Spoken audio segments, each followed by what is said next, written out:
As aventuras de Benjamin Tormenta, detetive do oculto.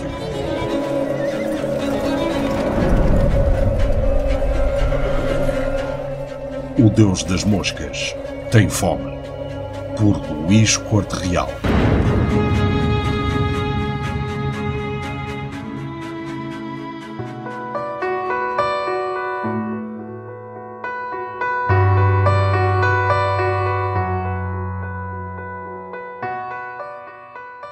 Era Adma Ramanujan, que deu 3 passos urgentes e se ajoelhou junto de Benjamin Tormenta.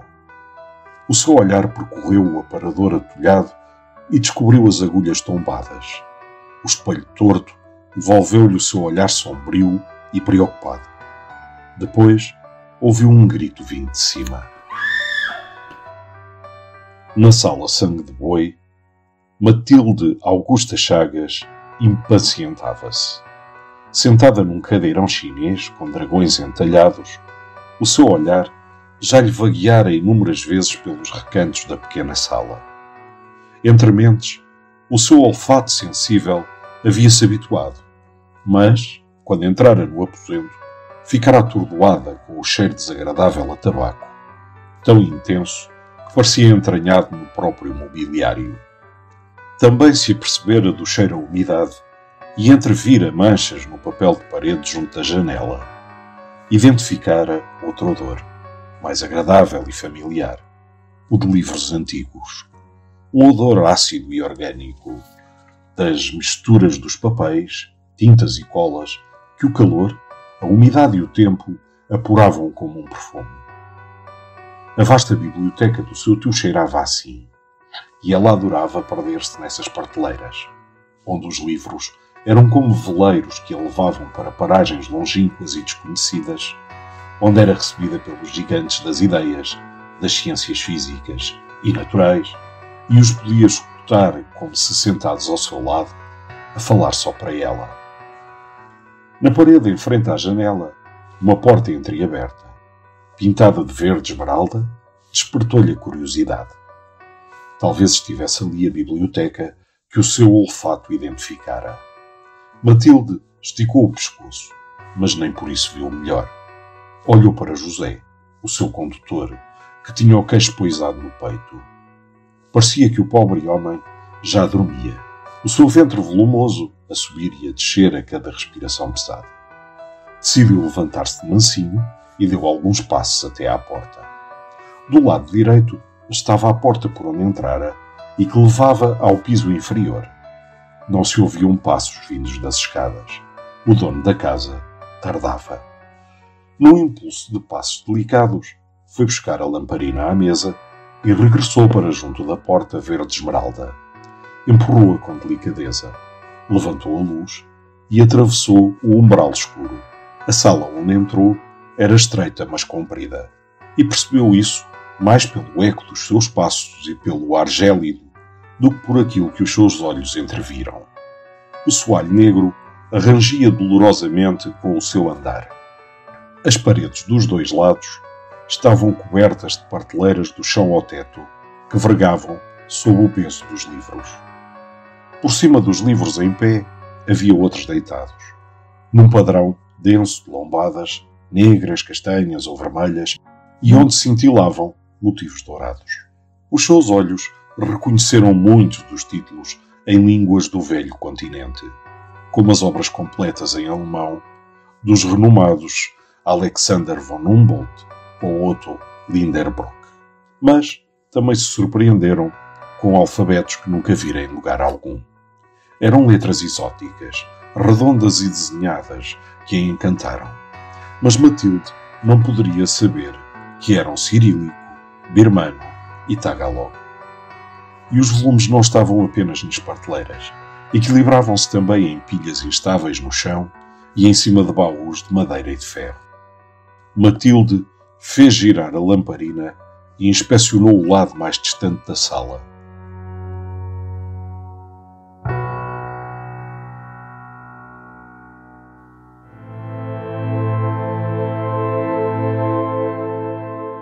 um imponente móvel arquivo, com gavetas anotadas com uma letrinha miúda, em jeito de repositório, erguia-se até ao teto. Mais à frente, a miniatura imponente de um galeão de 3 mastros repousava em cima de um contador de torcidos e tremidos em pau santo. Tão realista que não se espantaria se marinheiros liliputianos, como os do clássico de Swift, começassem a sair de várias aberturas para subirem pelas enxárcias e a disparar as peças de artilharia pelas pequenas portinholas. Do lado direito do galeão, um globo terrestre em papier-mâché, litografado, enorme como os que se costumam ver nas universidades, refletia a luz da lamparina no hemisfério norte. Do outro lado, uma esfera armilar, com uma pequena vela apagada no centro, lançava sombras majestosas pelas paredes. Por trás, na parede manchada, máscaras toscas, provavelmente de povos bárbaros do continente negro, olhavam-na com expressões inquietantes. Virou-se para a mesa no centro da sala, que uma fina camada de pó cobria com a solenidade das igrejas abandonadas. Entre 3 caixas com pergaminhos antigos, secos e amarelados, encontravam-se mais livros, alguns deles atados com guitas para não se desfazerem, e várias velas, desgastadas em diferentes estados de uso. Uma caixa, em veludo verde, chamou-lhe a atenção. Abriu a tampa, apenas com um dedo. Era um estojo com 2 pistolas de duelo, brilhantes como prata. Uma placa, sobre a seda do interior, dizia terem sido ofertadas por Guilherme I, a quando da sua coroação como imperador da Alemanha unificada. Ao lado, um punhal, ligeiramente curvo, exibia um punho revestido a jade e o que parecia ser minúsculos rubis e diamantes encastrados. Mas o que capturou o olhar de Matilde foi a mancha de ferrugem na lâmina longa e fina. Ocorreu-lhe que talvez fosse sangue seco. Sentiu um arrepio e virou-se. Foi quando os seus olhos se depararam com a múmia egípcia, estendida numa mesa e até então mergulhada na escuridão. As ligaduras amarelas do rosto esfíngico estavam apodrecidas e deixavam entrever fendas secas que haviam sido os olhos tão vivos quanto os seus. Sob a luz bruxuleante da lamparina, pareciam estar a abrir-se para a procurarem. O seu coração já batia descompassado quando deu um passo em direção à porta e a luz incidiu na figura de um esqueleto em pé, encostado a uma parede, mergulhada na sombra. Poderia ser um homem, se os homens medissem 2,5 metros e tivessem crânios disformes de onde saíam presas como as dos elefantes. Matilde conseguiu segurar a custo a lamparina que lhe tremeu na mão, mas não conseguiu prender o grito que lhe fugiu da garganta estrangulada. Com a mão sobre o peito, que lhe abafava a respiração, correu de volta para a sala sangue de boi.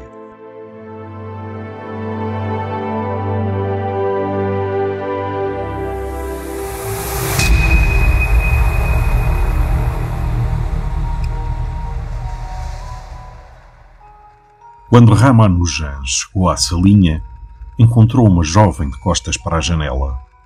Tinha os olhos espantados, fixos nele, os lábios entreabertos numa respiração suspensa, tão pálida como uma princesa nórdica prestes a ser sacrificada a um deus antigo.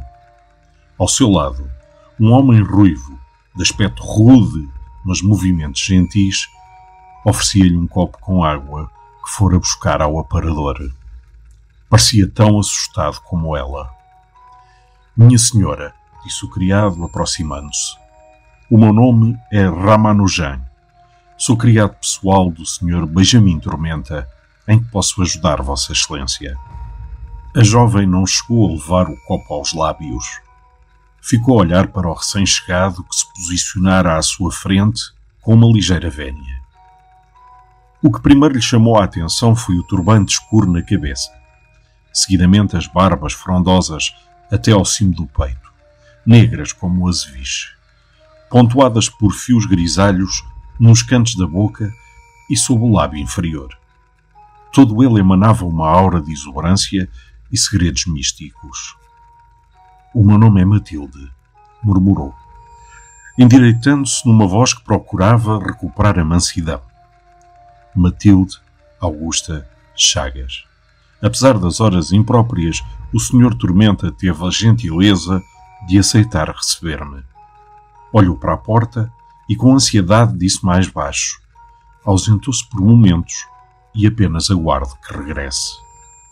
Matilde acreditava no que o seu tio lhe dissera, que os olhos eram os pórticos por onde se conseguia vislumbrar os espíritos.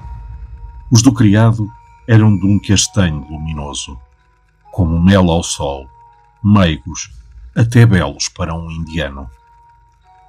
Ramanujan acenou a cabeça desolado. "Lamento, minha senhora." "Menina." "Lamento, menina Chagas, mas o Sr. Benjamin Tormenta sente-se indisposto. Pediu-me para adiar esta reunião." O corpo da jovem ficou tenso e apertou o copo nas mãos delicadas. "Mas o Sr. Tormenta ainda há pouco aqui esteve.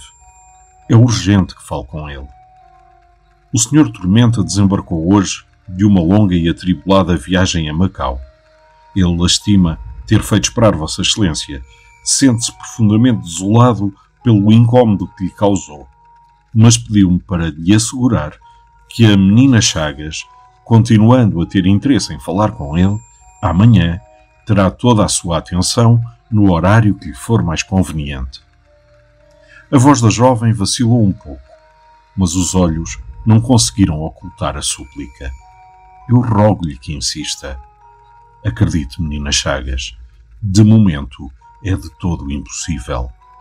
Peço-lhe que compreenda. Eu acompanho-a à porta." A jovem ficou paralisada. O boleeiro ao seu lado olhava para Ramanujan com os beiços úmidos entreabertos. Uma gota grossa de suor escorreu-lhe da testa, onde os cabelos vermelhos, suados, ainda tinham a marca do chapéu. "Vamos, menina", disse ele num murmúrio. "Amanhã regressamos para falar com o senhor detetive. Agora o seu tiozinho precisa de si."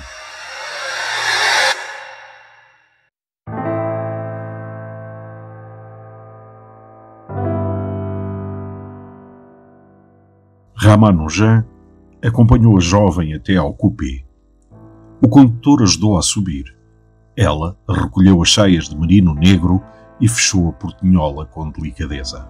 Matilde Augusta Chagas parecia como que num transe resignado, os olhos fixos em frente, a silhueta do seu rosto emoldurada pela escuridão no interior do carro. Mas o condutor, quando se virou, prendeu o olhar de Ramanujan. Pareceu hesitar entre falar e não o fazer, apertando ainda o chapéu nas luvas grossas e nervosas. "Amanhã, senhor, poderá ser tarde demais. Tarde demais para todos nós." Os cascos do cavalo martelaram o empedrado da rua e a carruagem arrancou num rilhar de metal e madeira. Ramanujan achou a noite áspera e lúgubre, com grossas nuvens errantes, entre as quais, às vezes, aparecia a lividez da lua. As palavras do boleeiro e as rajadas uivadas deram-lhe então um arrepio à alma e foi com passos apressados que desapareceu na obscuridade da casa.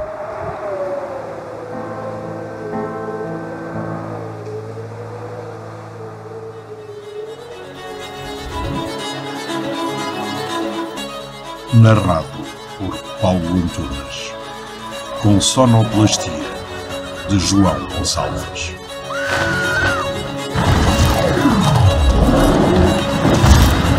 O Deus das Moscas tem fome. A obra para quem não receia visitar uma Lisboa negra e cheia de segredos.